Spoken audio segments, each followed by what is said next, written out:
Give the indebted person or company a measure of breathing space. Canadian debt relief can take a number of forms. It can be through an informal process or formal process, discussed below. I just read a recently issued Scotiabank economics report that says Canadians are going deeper into debt.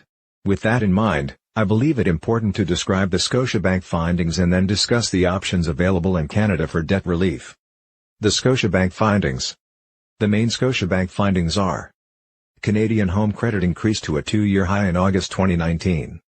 Residential mortgage growth posted a 2-year high, supported by a mid-July 2019 decrease in the mortgage rate used for qualification under the stress testing as well as a decline in posted home mortgage pricing. Consumer debt growth struck a 10-month high on the whole, but the year-over-year pattern was the same as July 2019. The increase in overall household credit was boosted by a much easier borrowing environment. It led to a strong acceleration in both mortgage loans as well as non-mortgage consumer debt growth. Right now Canadians' household debt service ratio is at an all-time high. According to the Scotiabank findings, that has not stopped Canadians from continuing their borrowing binge. It seems that super low interest rates and a strong job market are providing Canadians with either confidence or blind ignorance to continue to borrow. With unpredictability staying at raise levels and worldwide demand weakening, business, financial, investment and exports are not going to be a force to keep the Canadian economy strong. Therefore, it is essentially up to people buying homes primarily in the Vancouver and Toronto housing markets and general consumer credit demand, with government spending, to keep the Canadian economy strong. So, it seems that for the foreseeable future, the Bank of Canada will keep interest rates low. It seems that interest rates will only increase in reaction to events from outside the Canadian economy. How do you qualify for debt relief?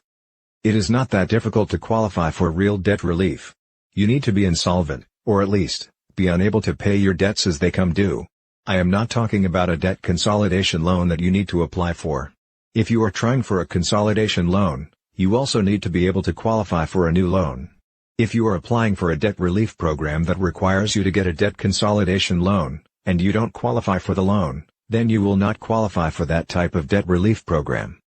However, for debt relief that does not involve you borrowing money, the bar to qualify is set very low. All you need is to admit that you have a debt problem. Once you do that, you can certainly get debt relief. I will describe the various levels of debt relief programs, but first, I want to answer a question I am asked regularly. The question is, can you get credit card debt forgiven? Can you get credit card debt forgiven? I have never seen complete and full credit card debt forgiveness given by a credit card company, except for 2 situations described in this section. It is possible to achieve partial credit card debt forgiveness, but it is not easy. Credit card companies generally will not give any form of debt forgiveness. A credit card company will ultimately charge off a person's credit card debt after giving them an R9 rating on their credit report. A charge-off takes place when an account is seriously overdue for credit cards. That will be after 180 days of not making the minimum repayment. Charging off the debt is not writing off or forgiving it. It is just a way for the credit card issuer to mark it as uncollectible and eliminate the debt from their active books. What is done when the debt is charged off, is that it is either given or sold to a collection agent. You may be able to make a deal with a collection agency to pay less than the full amount you owe. However, it will still be a substantial sum and has to be paid all at once. There are only 2 exceptions to this I ever heard. One is a recent feel-good story. In August 2019, it was reported that Chase Bank announced that it was leaving Canada. Chase Bank issued and administered the Amazon.ca Rewards Visa and the Marriott Rewards Premier Visa in Canada. In order to exit Canada quickly, Chase Bank announced that it was forgiving all credit card debt owed by clients of its 2 Canadian charge cards. Highly unusual. The only other exception is not such a feel-good story. If a person dies and the deceased estate has no cash available after the funeral and testamentary costs or worse, has no assets including cash, then the credit card company is going to have no choice but to write off the debt. The estate trustee will, of course, have to provide proof that there are no funds available. Canadian informal debt relief options. There are various informal debt relief options available in Canada. The most common options are debt consolidation. When we hear the words debt consolidation, we understand that it is the process of qualifying for and taking on a brand new loan, in order to repay many or numerous smaller debt obligations. Consolidating debt involves borrowing money. The concept is that either your credit rating is good enough so that you can take on the new unsecured debt, or You have decided to offer security for the loan. The primary purpose of resolving your debt via this type of borrowing is to lower the overall interest costs you are currently paying across many credit cards and other debt. Credit counseling. Credit counseling can solve debt problems and supplies you with the skills to live debt-free.